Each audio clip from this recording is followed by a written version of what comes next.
Hello everyone, welcome back to my YouTube channel. This is Madan, and in this video we're going to talk about CRA account, what is a CRA account and what are the ways to create a CRA account. First and foremost, what is a CRA account? As the name suggests, CRA account is the account that we make to access our data from Canada Revenue Agency.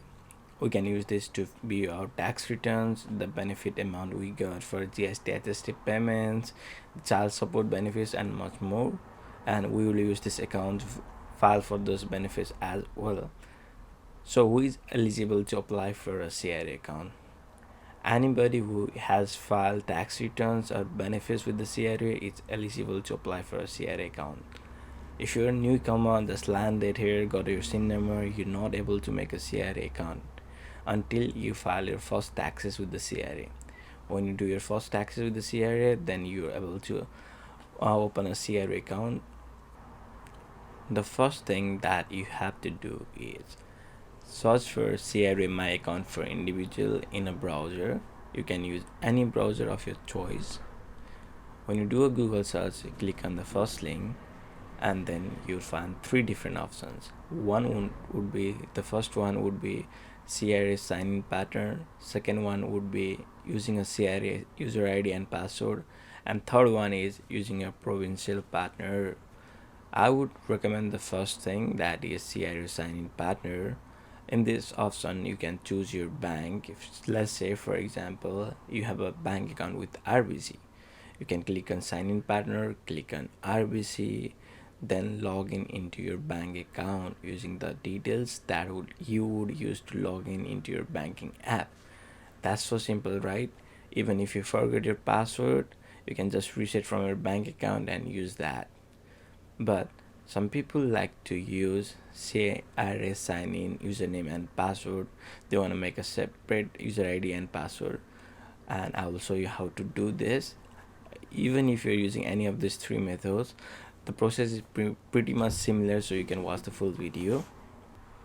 Click on CRA register under CRA user ID and password. After you click on that, you have to validate your identity.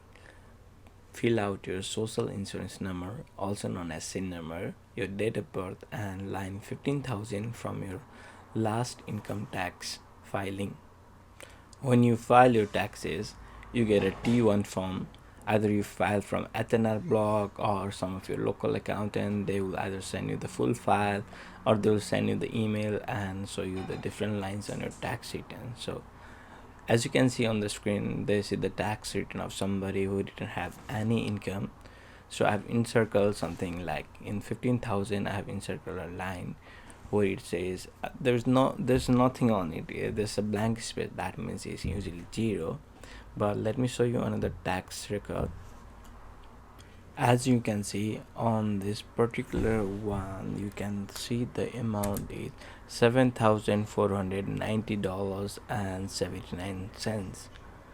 So what we do is we just write $7,490. We ignore the part that's in cent and we continue with our registration for the account.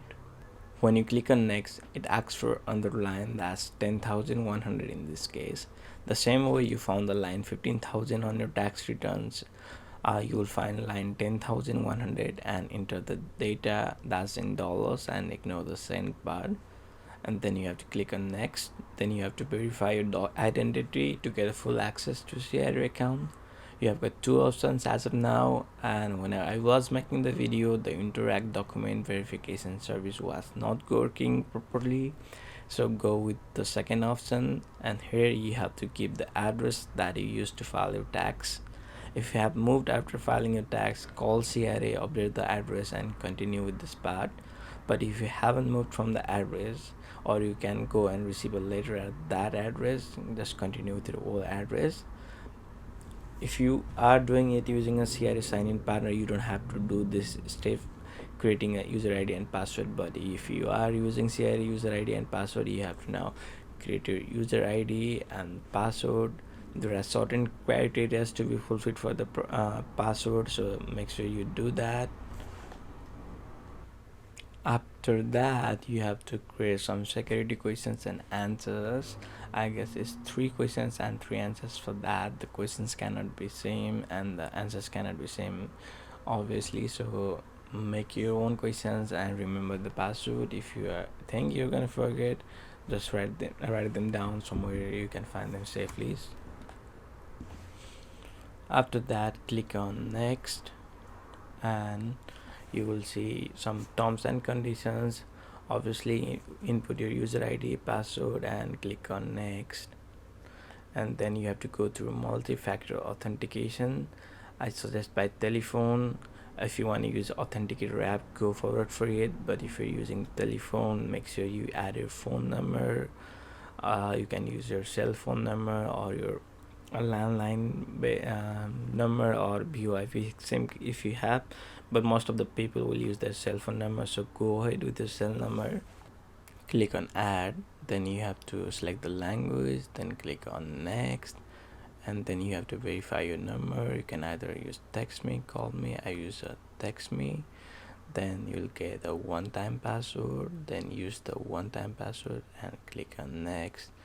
After that, again go next.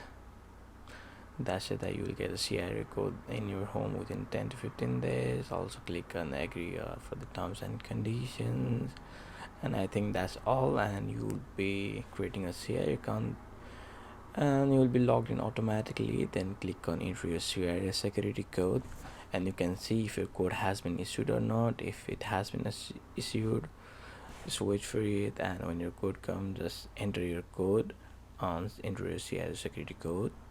Once you have full access to your CRA account, click on the profile that I have circled. You can see that on your navigation side.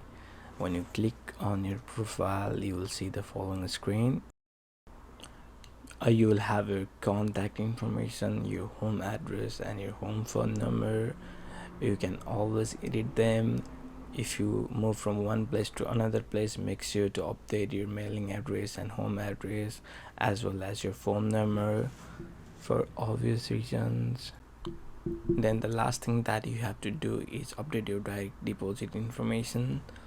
If there is none, click on add. If you want to change your bank, click on edit. Then you have to provide your institution number, transit number, and branch number. What is the institute number?